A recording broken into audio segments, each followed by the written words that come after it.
বাংলাদেশের ইতিহাসে কিছু মানুষ আছেন যারা শুধুমাত্র নিজেদের সাফল্যের জন্য নয়, বরং মানুষের জীবনকে আরও নিরাপদ, আরও সম্ভাবনাময় করে তোলার জন্য স্মরণীয় হয়ে থাকেন।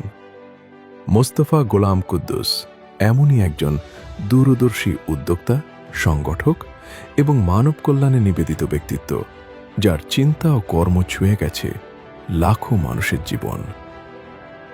1949 সালে 4 মার্চ কুমিল্লার 14 গ্রামের মিয়া বাজারে হাজী আলী আশরাফ ও মনকিরের নেছার পরিবারে জন্মগ্রহণ করেন তিনি। 6 ভাই ও 3 বোনের মধ্যে মোস্তফা গোলাম কুদ্দুস ছিলেন দ্বিতীয়। আদর করে সবাই তাকে ডাকতেন মিলু। ছোটবেলা থেকেই মানুষের উন্নয়ন, সমাজের অগ্রগতি এবং ভবিষ্যৎ নির্মাণের স্বপ্ন লালন করতেন। তিনি বিশ্বাস করতেন একটি দেশের সবচেয়ে বড় শক্তি তার মানুষ, আর মানুষের উন্নয়নের ভিত্তি হল নিরাপত্তা ও আস্থা।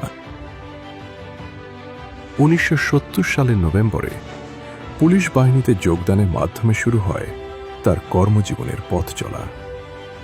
সারদায় প্রশিক্ষণ শেষে 1971 সালে চট্টগ্রাম কোতোয়ালি থানায় দায়িত্ব গ্রহণ করেন এবং দেশ সেবার অঙ্গীকারে এগিয়ে যেতে থাকেন। কিন্তু সময় ছিল ইতিহাসের এক সন্ধিক্ষণ। মুক্তিযুদ্ধের আহ্বানে দেশপ্রেম, সাহস ও মানুষের প্রতি দায়বদ্ধতাকে সম্বল করে তিনি যুক্ত হন স্বাধীনতার সংগ্রামে। 1981 সালের সংকটময় সময়ে হাটহাজারী থানার দায়িত্বপ্রাপ্ত ওসি মোস্তফা গোলাম কুদ্দুস সাহস, বিচক্ষণতা ও দায়িত্বনিষ্ঠার উজ্জ্বল দৃষ্টান্ত স্থাপন করেন। শহীদ প্রেসিডেন্ট জিয়াউর রহমান হত্যা মামলার অভিযুক্ত মেজর জেনারেল মঞ্জুরকে নিরাপদে হেফাজতে গ্রহণ ও যথাযথভাবে সেনাবাহিনীর কাছে হস্তান্তরের মাধ্যমে তিনি পেশাদার নেতৃত্বের অনন্য পরিচয় দেন। 1985 সালে তিনি সরকারি চাকরির নিরাপদ গণ্ডি পেরিয়ে নতুন সম্ভাবনার খোঁজে তৈরি পোশাক শিল্পে পদার্পণ করেন। মাত্র 2 বছর পর প্রতিষ্ঠা করেন চুংহিং সোয়েটার্স, যা প্রথম বছরেই প্রায় 30 লক্ষ মার্কিন ডলার রপ্তানির সাফল্য অর্জন করে। পরবর্তীতে তার দূরদর্শী নেতৃত্বে ড্রাগন গ্রুপ দেশের অন্যতম শীর্ষ পোশাক শিল্প গোষ্ঠীতে পরিণত হয়।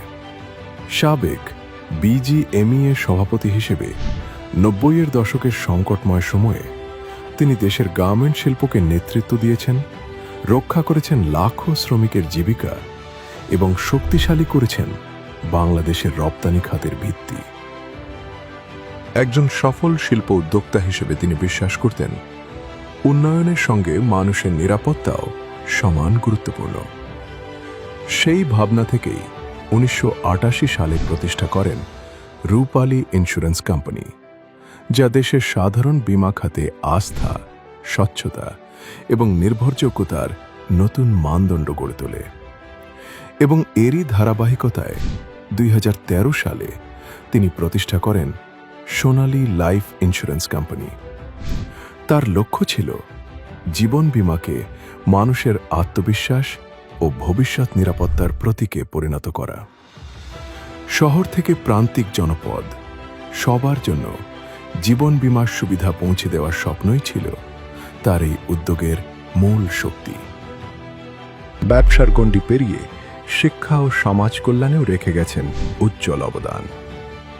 নিজের জন্মস্থানে গড়ে তুলেছেন বিভিন্ন শিক্ষা ও সামাজিক প্রতিষ্ঠান, যা আজও মানুষের উন্নয়ন ও অগ্রগতিতে গুরুত্বপূর্ণ ভূমিকা রেখে চলেছে। শিশু শ্রম নির্মূল এবং সুবিধাবঞ্চিত শিশুদের শিক্ষার আওতায় ফিরিয়ে আনার জন্য তার নেওয়া উদ্যোগ আন্তর্জাতিক পর্যায়েও প্রশংসিত হয়েছে। মানুষের কল্যাণে তার এই নিরলস প্রচেষ্টা আজও অনুপ্রেরণা হয়ে আছে অসংখ্য মানুষের কাছে। মোস্তফা গোলাম কুদ্দুস শুধুমাত্র একজন উদ্যোক্তার নাম নন, তিনি একজন স্বপ্নদ্রষ্টা, যিনি বিশ্বাস করতেন মানুষের প্রতি আস্থা গড়ে তোলাই উন্নয়নের সবচেয়ে শক্তিশালী ভিত্তি।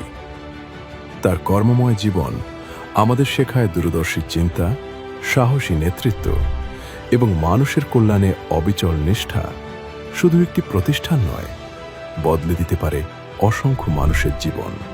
আর সেই স্বপ্ন, সেই বিশ্বাস এবং সেই দায়বদ্ধতার উত্তরাধিকার আজও আলোকিত করে চলেছে বাংলাদেশের আগামী।